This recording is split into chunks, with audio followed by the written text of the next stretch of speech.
नमस्कार मित्रांनो, ठरलं तर मग या मालिकेच्या आजच्या धमाकेदार प्रोमोमध्ये खूपच जबरदस्त असा ट्विस्ट आपल्याला बघायला मिळणार आहे. कॅफेमध्ये सायलीची साक्षीला धडक झाल्याने साक्षी जिवंत असल्याचे सत्य सायलीसमोर आलेलं असतं आणि इकडे प्रतिमा आत्याने सायलीला तन्वी म्हणून अशी प्रेमाने हाक मारलेली आपल्याला बघायला मिळणार आहे. तर आता कॅफेमध्ये अर्जुनने सायलीला नाश्त्यासाठी आणलेलं असतं आणि सायलीची आवडती डिश म्हणजे इडली सांबर. आता मात्र लगेच अर्जुन मात्र सायलीला म्हणू लागतो, सायली कुठे जा काही करा पण तुझी फेमस एकच डिश ती म्हणजे इडली सांबर. तेव्हा लगेच आता आपल्या लहानपणीच्या गप्पा इथे सायली अर्जुनला सांगू लागते.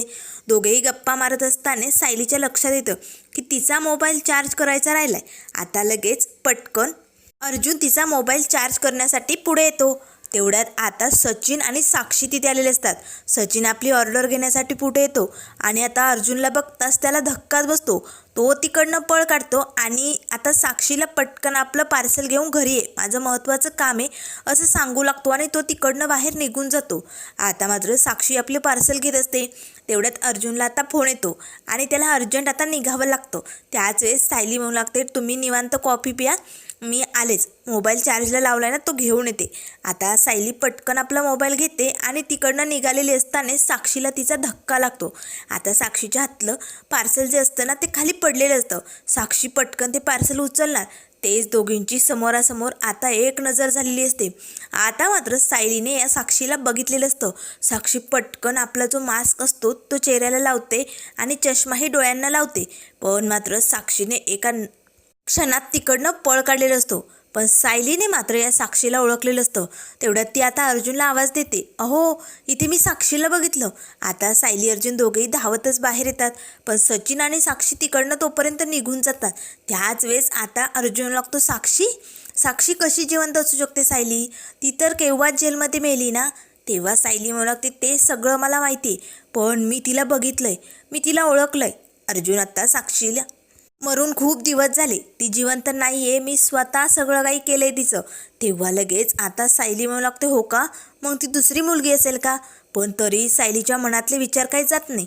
तर त्यानंतर इकडे आता साक्षीने प्रियाला कॉल केलेला असतो. आता झालेला सगळा प्रकार आता साक्षीने प्रियाला सांगितलेला असतो. प्रिया मात्र खूपच घाबरलेली असते. तेव्हा ती साक्षीला भेटायला येते आणि मला लागते, हे बघ त्या सायलीने तुला बघितलंय म्हटल्यानंतर आपलं काही खरं नाही. एक तर आता आपल्याला वाचवायला नागराज काकाही नाही आणि महिपत सरही नाही, त्यामुळे आता या सगळ्यातनं आपल्यालाच काहीतरी करावं लागेल. तर इकडे आता सारखा साक्षीचा विचार आता सायलीच्या मनात येत असतो. त्यामुळे स्वयंपाक करत असताना आता इथे सायलीला चटका बसलेला असतो. ती जोरात ओरडते. सगळेजण धावत येतात. तेवढ्यात आता प्रतिमा त्या सायलीच्या हाताला मलम लावत असतानाच म्हणू लागतात, अगं जपून काम करायचं तन्वी, असे आता प्रेमाने प्रतिमा आत्यांनी सायलीला म्हटलेलं असतं. सगळेजण सायली आणि प्रतिमा आत्यांकडे बघू लागतात. अगदी आईसारखं तन्वी म्हणून सायलीला त्यांनी हाक मारलेली असते. तर इकडे साक्षी मात्र खूप भडकलेली असते. तिचं डोकं काही ठिकाणावर नसतं. तेव्हा लगेच सचिन आता तिथे मोबाईल बघत असतो आणि हसत असतो.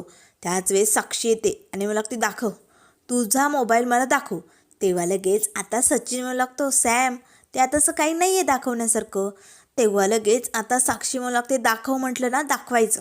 तेव्हा सचिन म्हणू लागतो, साक्षी तुला वेळ लागले का. आता मात्र ही साक्षी खूप भडकते आणि एक चाकू हातात घेते आणि सचिन जवळ येते, मला वेळ लागले, मी कुणालाही कधीही मारू शकते, लवकरात लवकर सांग, लवकरात लवकर दाखव. आता मात्र साक्षीचा हा अवतार बघून हा सचिन मात्र खूपच घाबरलेला असतो. आता ही साक्षी नेमकं काय करणार हे आपल्याला लवकरच बघायला मिळेल. त्यामुळे मित्रांनो, अशाच मालिकेंच्या अपडेट पाहण्यासाठी चॅनलला लाईक करा, सबस्क्राईब करा. व्हिडिओ पाहिल्याबद्दल धन्यवाद.